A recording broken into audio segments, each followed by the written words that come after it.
আবারও বাম কংগ্রেস জোটের জয়। সবুজবঙ্গ নিউজ আপনাদের সঙ্গে প্রতিবেদনটি তুলে ধরছে। মোট আসন ছিল 49, 37টি বাম কংগ্রেস জোটের ঝুলিতে যায়। 12টি আসন পায় শাসক দল তৃণমূল। বিজেপি প্রার্থী দেয়নি, অর্থাৎ কোনো আসন পায়নি। স্বাভাবিকভাবে লোকসভা ভোট সামনে, লোকসভা ভোট আর মাত্র কয়েক মাস, সম্ভবত এপ্রিল মাসে ভোট যদি হয় আমরা ধরে নিচ্ছি। তার আগে কিন্তু বামেদের যে জয় সেটা কিন্তু একটা বড় চমক।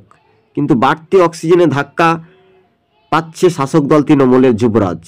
কেননা মানুষ আজ না হলে কাল এই তৃণমূল দলটাকে একেবারে ত্যাগ করবে।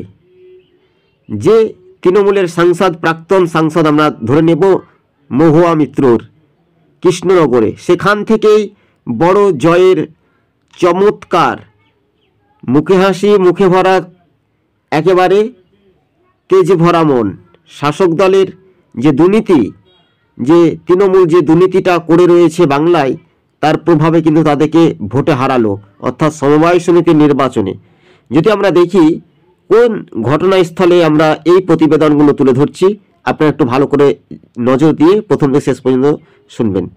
করিমপুর 2 নম্বর ব্লকের কিশোরপুর, এই করিমপুর 2 নম্বর ব্লকের কিশোরপুর কৃষক সভা সমবায় সমিতির নির্বাচনে, যা কৃষ্ণনগরে বাম জোটের বড় জয়।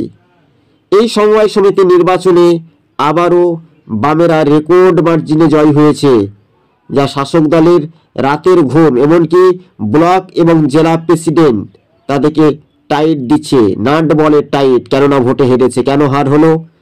মানুষ তাদেরকে গ্রহণযোগ্য করেনি। সমবায় সমিতির নির্বাচনে বাম জোটের বড় জয়, ভোটে হারল তৃণমূল। এই মুহূর্তের বড় খবর নদিয়া জেলা থেকে।